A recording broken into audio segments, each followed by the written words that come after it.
ಸದ್ಗುರುನಾಥ ಶರಣಂ ಜಯ ಜಯ. ಓಂ ಸಚ್ಚಿದಾನಂದ ಶರಣಂ ಜಯ ಜಯ.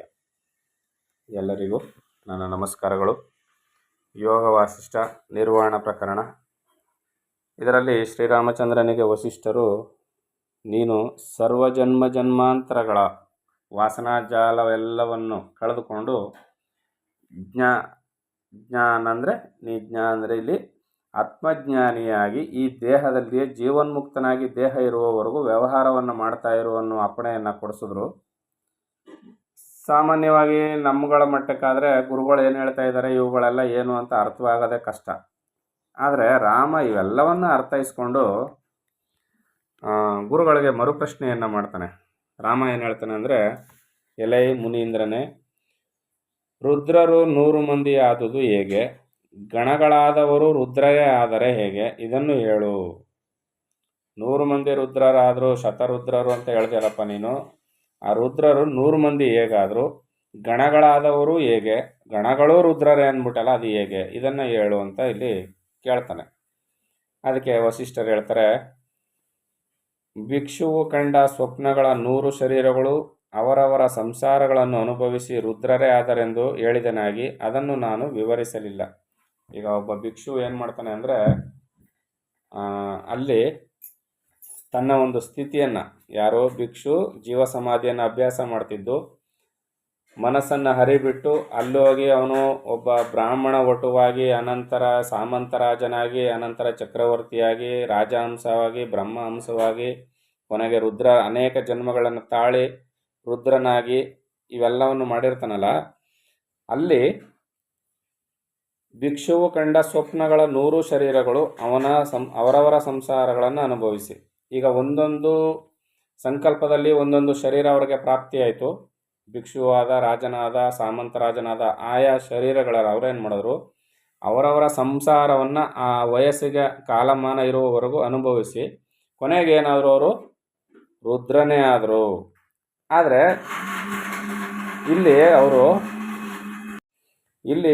ಈ ರುದ್ರರು ಅವರು ಏನಾದರೂ ಅನ್ನೋದನ್ನು ನಾನು ನಿನಗೆ ಹೇಳಿರಲಿಲ್ಲ ರಾಮ. ಅವರು ಅನುಭವಿಸಿ ಸಂಸಾರಗಳನ್ನು ಅನುಭವಿಸಿ ರುದ್ರರೇ ಆದರೆಂದು ಹೇಳಿದನಾಗಿ ಅದನ್ನು ನಾನು ವಿವರಿಸಿರಲಿಲ್ಲ ಅಂತ ಹೇಳ್ಬಿಟ್ಟು ಈಗ ಹೇಳ್ತಾರೆ, ಸ್ವಪ್ನ ಸಂಭೂತವಾದ ಆಕಾರಗಳು ಯಾವ್ಯಾವುದೋ ಅವೆಲ್ಲ ಶತರುದ್ರಗಣಗಳಾದರೂ ಎಂದು ಹೇಳಿದೆ. ಯಾರ್ಯಾರು 100 ಜನ್ಮಗಳು ಅಂದರೆ ಭಿಕ್ಷು, ಬ್ರಾಹ್ಮಣ ಒಟ್ಟು, ರಾಜ, ಸಾಮಂತರಾಜ ಹೇಗೆ ಈ 100 ಜನ್ಮಗಳನ್ನ ತೆಗೆದುಕೊಂಡ್ರೆ ಅಷ್ಟನ್ನು ಮಾತ್ರ ನಾನು ನಿನಗೆ ಉಲ್ಲೇಖ ಮಾಡಿದೆ. ಅವರು 100 ಜನ ಶತರುದ್ರರಾದರು ಅಂತ, ಮತ್ತು ಆ ರುದ್ರರೇ ರುದ್ರಗಣಗಳಾದರು ಅಂತಲೂ ಕೂಡ ಹೇಳಿದೆ. ಆ ರುದ್ರ ಶತಕವು ರುದ್ರರೇ ಆದರೂ ಸೃಷ್ಟಿಯ ಆದಿಯಲ್ಲಿ ಬರುವ ಮಹಾರುದ್ರನೊಬ್ಬನೇ ಆದುದರಿಂದ ಅವರೆಲ್ಲರೂ ಆತನ ಪ್ರಭಾವದಿಂದ ರುದ್ರತ್ವವನ್ನು ಆದುದರಿಂದ ಅವರೆಲ್ಲರೂ ಇತರರ ದೃಷ್ಟಿಯಿಂದ ರುದ್ರರಾದರೂ ಪೂರ್ವಸಿದ್ಧ ರುದ್ರನಿಗೆ ಗಣಗಳೇ. ಅಂದರೆ ಇಲ್ಲಿ ಇವ್ರಿಗೆ ರುದ್ರನ ಅವಸ್ಥೆಯನ್ನು ತಲುಪ್ತಾನೆ ನೋಡಿ. ಬ್ರಹ್ಮಹಂಸವಾಗಿ ಅನಂತರ ರುದ್ರನಾಯ್ತಾನಲ್ಲ, ರುದ್ರನಾಗಿ ಬಂದು ಇಲ್ಲಿ ಯಾರನ್ನ ಎಚ್ಚರಿಸ್ತಾನ, ಅವನು ಸಮಾಧಿ ಸ್ಥಿತಿಯನ್ನು ಅಭ್ಯಾಸ ಮಾಡ್ತಿರನಲ್ಲ ಭಿಕ್ಷು, ಅವನನ್ನೇ ಎಚ್ಚರಿಸ್ತಾನೆ. ಅವನಿಂದ ಹೋಗಿ ಬ್ರಾಹ್ಮಣ ವಟವನ್ನು ಎಚ್ಚರಿಸ್ತಾನೆ, ಅವನಿಂದ ಸಾಮಂತರಾಜನ ಎಚ್ಚರಿಸ್ತಾನೆ. ಈ ಶಕ್ತಿ ಅವ್ರಿಗೆ ಎಲ್ಲಿಂದ ಬಂತು ಅಂದರೆ ಆ ರುದ್ರನ ಅವಸ್ಥೆಯನ್ನು ತಲುಪಿದಾಗ ಮತ್ತೆ ಆ ರುದ್ರನ ಅವಸ್ಥೆಯಿಂದ ಬಂದು ಇವ್ರನ್ನೆಲ್ಲ ಎಚ್ಚರಿಸ್ತಾನಲ್ಲ, ಅವ್ರಿಗೆ ಪ್ರಬೋಧವನ್ನು ಮಾಡಿ, ಅದರಿಂದಾಗಿ ಇವ್ರಿಗೆಲ್ಲ ಈ ಶಕ್ತಿ ಬರುತ್ತೆ. ಅದರಿಂದಾಗಿ ಇವ್ರಿಗೇನಾಯಿತು, ಆ ರುದ್ರನ ಆ ಪ್ರಬೋಧನೆಯಿಂದ ಇವರೆಲ್ಲ ರುದ್ರರೇ ಆಗ್ತಾರೆ. ಅದರಿಂದಾಗಿ ಇವರೆಲ್ಲ ರುದ್ರರೇ ಆಗ್ತಾರೆ. ಮತ್ತು ರುದ್ರಗಣಗಳು ಯಾಕಾದರು ಅಂತ ಅಂದರೆ, ಇವರೆಲ್ಲ ಒಬ್ಬೊಬ್ಬರಾಗಿ ರುದ್ರಗಣಗಳೇ ಅನ್ನಿಸ್ಕೊಂಡ್ರು. ಮುಖ್ಯ ರುದ್ರ ಯಾರಲ್ಲಿ ರುದ್ರಾವಸ್ಥೆಯನ್ನು ತಲುಪಿರ್ತಾನಲ್ಲ ಅವನೇ ಮುಖ್ಯ ರುದ್ರನಾಗಿರ್ತಾನೆ. ಇವರೆಲ್ಲರೂ ಕೂಡ ಗಣಗಳೇ. ಮತ್ತು ಯಾಕೆ ಗಣಗಳು ಅಂದರೆ ಇವ್ರು 100 ಜನನು ಗಣಗಳೇ ಆಗಿರ್ತಾರೆ. ಮತ್ತು ರುದ್ರನೊಬ್ಬನೇ ಆಗಿರ್ತಾನೆ. ಮತ್ತು ಇವರೆಲ್ಲರೂ ಒಂದೇ ಅಂದರೆ ಹೌದು. ಯಾಕೆ, ರುದ್ರನ ಪ್ರಬೋಧನೆಯಿಂದ ಇವರೆಲ್ಲ ಮತ್ತೆ ಜ್ಞಾನವನ್ನು ಪಡೆದಿರ್ತಾರೆ. ಮತ್ತೆ ಇವರೆಲ್ಲ ಹೋಗಿ ರುದ್ರನಲ್ಲಿಯೇ ಐಕ್ಯತೆಯನ್ನು ಹೊಂದುತ್ತಾರೆ ಅಂತ ಇಲ್ಲಿ ಗುರುಗಳು ಹೇಳಿದ್ರು. ಈಗ ಮರುಪ್ರಶ್ನೆಯನ್ನು ರಾಮ ಮಾಡ್ತಾನೆ, ಎಲೆ ಭಗವಂತನೇ, ಒಂದೇ ಒಂದು ಚಿತ್ತದಿಂದ 100 ಚಿತ್ತಗಳು ಹೇಗೆ ಆದವು? ಅದು 100ನೇ ಸ್ವಪ್ನದಲ್ಲಿ ಬಂದ ರುದ್ರನಿಂದ ಎಲ್ಲರಿಗೂ ರುದ್ರತ್ವವು ಬಂತು ಎಂದರೆ ಏನು ದೀಪದಿಂದ ಹೊತ್ತಿಸಿದ ದೀಪದಂತೆಯೇ.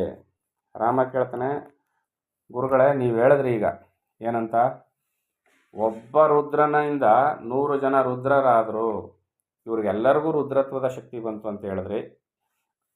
ಒಂದು ಚಿತ್ತ 100 ಚಿತ್ತಗಳು ಹೇಗಾಯಿತು? ಯಾಕಂದರೆ ಒಬ್ಬೊಬ್ಬನಲ್ಲಿ ಒಂದೊಂದು ಚಿತ್ತ ಇದ್ದಿರ್ತಾನೆ ಚಿತ್ತ ವ್ಯಾಪಾರ ನಡೆಯೋದು. ಭಿಕ್ಷುವಿನ ಚಿತ್ತ ಹೋಗಿ ಬ್ರಾಹ್ಮಣ ಒಟು ಆಯಿತು, ಅವನ ಚಿತ್ತ ಹೋಗಿ ಸಾಮಂತರಾಜನಾಯಿತು, ಅವನ ಚಿತ್ತ ಹೋಗಿ ಮಹಾರಾಜನಾಯಿತು. ಹೀಗೆ ಒಂದೊಂದು ಚಿತ್ತಗಳು ಒಂದೇ ಚಿತ್ತು 100 ಚಿತ್ತಗಳಾದವೆ. ಹಾಗಾದರೆ ಒಂದು ದೀಪ ಹಚ್ಚಿದರೆ ಅದರಿಂದ ಇನ್ನೊಂದು ದೀಪ, ಆ ದೀಪದಿಂದ ಮತ್ತೊಂದು ದೀಪ, ಹೀಗೆ 100 ದೀಪಗಳಾಗ್ತಾವಲ್ಲ, ಈ ರೀತಿಯಾಯಿತು ಅಂತ ರಾಮನ ಪ್ರಶ್ನೆ. ನಾವು ಕೂಡ ಹಾಗೆ ತಾನೇ ಅಂದ್ಕೊಂಡಿರೋದು. ಈ ದೀಪದಿಂದ ಆ ದೀಪ ಹಚ್ತೀವಿ, ಆ ದೀಪದಿಂದ ಆ ದೀಪ ಹಚ್ತೀವಿ, ಒಂದು ದೀಪದಿಂದ 100 ಲಕ್ಷಾಂತರ ದೀಪಗಳನ್ನ ಹಚ್ಬೋದು. ಇಲ್ಲಿಯೂ ಕೂಡ ಒಂದು ಚಿತ್ತದಿಂದ ಇನ್ನೊಂದು ಚಿತ್ತ ಬೆಳಗುತ್ತದೆಯೇ, ಒಂದೇ 100 ಬದಲಾಯಿತೆ ಅಂತ ರಾಮ ಪ್ರಶ್ನೆಯನ್ನು ಮಾಡ್ತಾನೆ. ಅದಕ್ಕೆ ವಸಿಷ್ಠರು ಹೇಳ್ತಾರೆ, ಜ್ಞಾನೈಶ್ವರ್ಯವನ್ನು ಹೊಂದಿ ಆವರಣವನ್ನು ಕಳೆದುಕೊಂಡರೂ ಯೋಗೈಶ್ವರ್ಯವನ್ನು ಹೊಂದಿ ಸದ್ಭಾವವನ್ನು ಎಂದರೆ ಸತ್ಯ ಸಂಕಲ್ಪವನ್ನು ಪಡೆದವರು ಆದವರು ಏನೇನು ಸಂಕಲ್ಪ ಮಾಡುವರೋ ಅದೆಲ್ಲವೂ ಹಾಗೆಯೇ ಅನುಭವಕ್ಕೆ ಬರುವುದು. ಏಕೆಂದರೆ ರಸವನ್ನು ಪಡೆದು ತಮ್ಮ ಆವರಣ ಸಂಯುಕ್ತಗಳೆರಡೂ ರಸವೇ ಆಗುವಂತೆ ಮಾಡಿಕೊಂಡಿರುವರು. ಈಗ ಇಲ್ಲಿ ವಸಿಷ್ಠರು ಏನು ಹೇಳ್ತಾರೆ ವಿಸ್ತಾರವಾಗಿ ಅಂದರೆ, ಆ ಶತರುದ್ರರು ಹೇಗಾದರು ಅಂದರೆ, ಜ್ಞಾನೈಶ್ವರ್ಯವನ್ನು ಹೊಂದಿ ಆವರಣವನ್ನು ಕಳೆದುಕೊಂಡರು. ಅವರು ಬ್ರಹ್ಮಜ್ಞಾನದ ಬೋಧನೆಯಿಂದ ಬ್ರಹ್ಮಜ್ಞಾನಿಗಳೇನೋ ಆದರು, ಆವರಣವನ್ನು ಕಳೆದುಕೊಂಡ್ರು. ಅವರು ಯೋಗೈಶ್ವರ್ಯವನ್ನು ಹೊಂದಿ ಸದ್ಭಾವವನ್ನು ಎಂದರೆ ಸತ್ಯ ಸಂಕಲ್ಪವನ್ನು ಪಡೆದವರು ಆದವರು ಏನೇನು ಸಂಕಲ್ಪ ಮಾಡುವರೋ ಅದೆಲ್ಲವೂ ಹಾಗೆಯೇ ಅನುಭವಕ್ಕೆ ಬರುವುದು. ಇವರು ಜ್ಞಾನವನ್ನು ಪಡೆದುಕೊಂಡ್ರು, ಸಾಲದಕ್ಕೆ ಇವರು ಯೋಗದ ಐಶ್ವರ್ಯವನ್ನು ಪಡೆದವರು. ಕೇವಲ ಜ್ಞಾನವೊಂದನ್ನೇ ಪಡೆದವರಲ್ಲ, ಯೋಗದ ಐಶ್ವರ್ಯವನ್ನು ಪಡೆದವರು. ಯೋಗದ ಐಶ್ವರ್ಯವನ್ನು ಪಡೆದವರು ಅಂದರೆ ಇಲ್ಲಿ ಯೋಗ ಸಿದ್ಧಿಯನ್ನು ಪಡೆದಂಥವ್ರಿಗೆ ಸಕಲವೂ ಸಿದ್ಧವಾಗುತ್ತೆ. ಅವರಿಂದ ಏನು ಬೇಕಾದರೂ ಸಾಧ್ಯ, ಎಲ್ಲವೂ ಸಾಧ್ಯ ಅವ್ರಿಗೆ. ಅದರಿಂದ ಅವರು ಏನು ಮಾಡ್ತಾರೆ, ಯೋಗ ಐಶ್ವರ್ಯವನ್ನು ಪಡೆದುಕೊಂಡಾಗ ಸದ್ಭಾವನೆ ಅಂದರೆ ಸತ್ಯ ಸಂಕಲ್ಪವನ್ನು ಮಾಡ್ತಾರೆ. ಅವರು ಆ ಸತ್ಯ ಸಂಕಲ್ಪವನ್ನು ಮಾಡಿದಾಗ ಏನಾಗುತ್ತೆ ಅಂದರೆ, ಅವರು ಏನೇನು ಸಂಕಲ್ಪವನ್ನು ಮಾಡುವರೋ ಅದೆಲ್ಲ ಆಗಾಗ್ಗೆ ಅನುಭವಕ್ಕೆ ಬರುತ್ತೆ, ಅದೆಲ್ಲ ಆಗಾಗ್ಗೆ ನಡೀತದೆ. ಆಗ ನಡೆಯೋದ್ರಿಂದ ಏನಾಗುತ್ತೆ, ಏಕೆಂದರೆ ರಸವನ್ನು ಪಡೆದು ತಮ್ಮ ಆವರಣ ಸಂಯುಕ್ತಗಳೆರಡು ರಸವೇ ಆಗುವಂತೆ ಮಾಡಿಕೊಂಡಿರುವರು.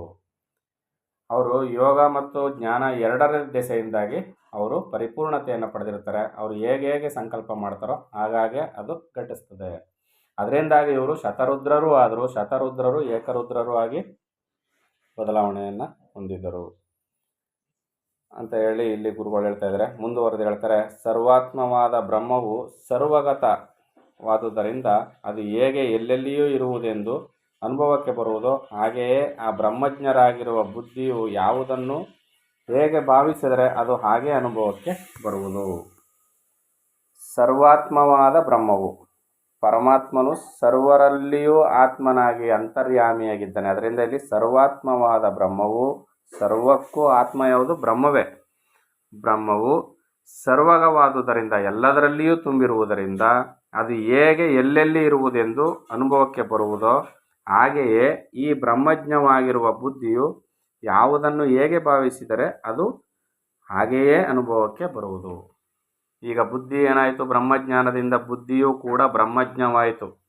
ಬುದ್ಧಿ ಯಾವಾಗ ಬ್ರಹ್ಮಜ್ಞವಾಯಿತು ಅದು ಹೇಗೆ ಭಾವಿಸ್ತದೋ ಅದು ಹಾಗೆ ಪರಿವರ್ತನೆಯನ್ನು ಹೊಂದುತ್ತದೆ ಅಂತ ಇಲ್ಲಿ ವಸಿಷ್ಠರು ಹೇಳಿದರು. ಈ ಕಾರಣದಿಂದಾಗಿ ಆ ಬ್ರಾಹ್ಮಣ ಒಟ್ಟು, ಆ ಭಿಕ್ಷು, ಈ ಜನ್ಮಗಳೆಲ್ಲ ಬಂದು ಇವರು ಈ ಥರ ಆದರು ಅಂತ ರಾಮನ ಪ್ರಶ್ನೆಗೆ ಉತ್ತರವನ್ನು ವಸಿಷ್ಠರು ಹೇಳ್ತಾಯಿದ್ರು. ಅದಕ್ಕೆ ರಾಮ ಪ್ರಶ್ನೆಯನ್ನು ಕೇಳ್ತಾನೆ, ಎಲೆ ಬ್ರಹ್ಮನೇ ಅಂದರೆ ಎಲೆ ಗುರುಗಳೇ, ನೀವು ಹೇಳಿದಂತೆ ಬ್ರಹ್ಮಜ್ಞನು ಯಾವುದನ್ನು ಸಂಕಲ್ಪಿಸಿದರೆ ಅದು ಆಗುವುದು ಎನ್ನುವುದಾದರೆ ಈಶ್ವರನು ಕಪಾಲಮಾಲೆಗಳನ್ನು ಆಭರಣಗಳಾಗಿ ಧರಿಸಿಕೊಂಡು ಭಸ್ಮವನ್ನು ಬಳಿದುಕೊಂಡು ಬಟ್ಟೆಗಳನ್ನು ಕಿತ್ತೆಸೆದು ದಿಗಂಬರನಾಗಿ ಸ್ಮಶಾನಗಳಲ್ಲಿ ವಾಸ ಮಾಡಿಕೊಂಡು ಕಾಮುಕನಾಗಿ ಇರಬೇಕು ಏಕೆ? ಇದು ರಾಮನ ಪ್ರಶ್ನೆ. ಏನಂತ? ಈಗ ನಾವೆಲ್ಲ ಈಶ್ವರನ ವಿಚಾರವನ್ನು ಕೇಳಿದ್ದೀವಿ. ಈಶ್ವರ ಭಸ್ಮದಾರವನ್ನು ಮಾಡಿಕೊಂಡು ಗಜಚಾರ್ಮುಂಬರನಾಗಿ ರುಂಡಮಾಲೆಗಳನ್ನು ಧರಿಸಿ ಸ್ಮಶಾನದಲ್ಲಿ ಬೂದಿ ಬೆಳ್ಕೊಂಡಿದ್ದಾನಲ್ಲ, ಅದು ಯಾಕೆ? ಅವನು ಪೂರ್ಣ ಬ್ರಹ್ಮನಲ್ವೇ? ಅವನು ಯಾಕೆ ಈ ಅವಸ್ಥೆಯಲ್ಲಿರಬೇಕು ಅಂತ ರಾಮ ಒಂದು ಪ್ರಶ್ನೆಯನ್ನು ಮಾಡ್ತಾನೆ. ಅಂದರೆ ವ್ಯಾವಹಾರಿಕ ಜಗತ್ತಿನಲ್ಲಿ ನಾವು ಈಶ್ವರನನ್ನು ಯಾವ ರೂಪದಲ್ಲಿ ಕಂಡಿರ್ತೀವೋ ಆ ಈಶ್ವರ ಚಿತ್ರಣದ ಕುರಿತಾಗಿ ರಾಮ ಪ್ರಶ್ನೆಯನ್ನು ಮಾಡ್ತಾನೆ. ಹೌದು ತಾನೆ? ಇದಕ್ಕೆ ಬೇರೆ ಯಾರಿಂದಲೂ ಉತ್ತರ ಹೇಳಲಿಕ್ಕಾಗೋದಿಲ್ಲ. ವಸಿಷ್ಠರು ಏನು ಉತ್ತರವನ್ನು ಕೊಡ್ತಾರೆ ಅಂತ ನಾವು ಮುಂದಿನ ಆಡಿಯೋದಲ್ಲಿ ನೋಡೋಣ. ಎಲ್ಲರಿಗೂ ಒಳ್ಳೆಯದಾಗಲಿ. ಓಂ ಸದ್ಗುರುನಾಥ ಶರಣಂ ಜಯ ಜಯ. ಓಂ ಸಚ್ಚಿದಾನಂದ ಶರಣಂ ಜಯ ಜಯ. ಹರಿ ಓಂ ತತ್ಸತ್. ಹರಿ ಓಂ ತತ್ಸತ್. ಹರಿ ಓಂ ತತ್ಸತ್.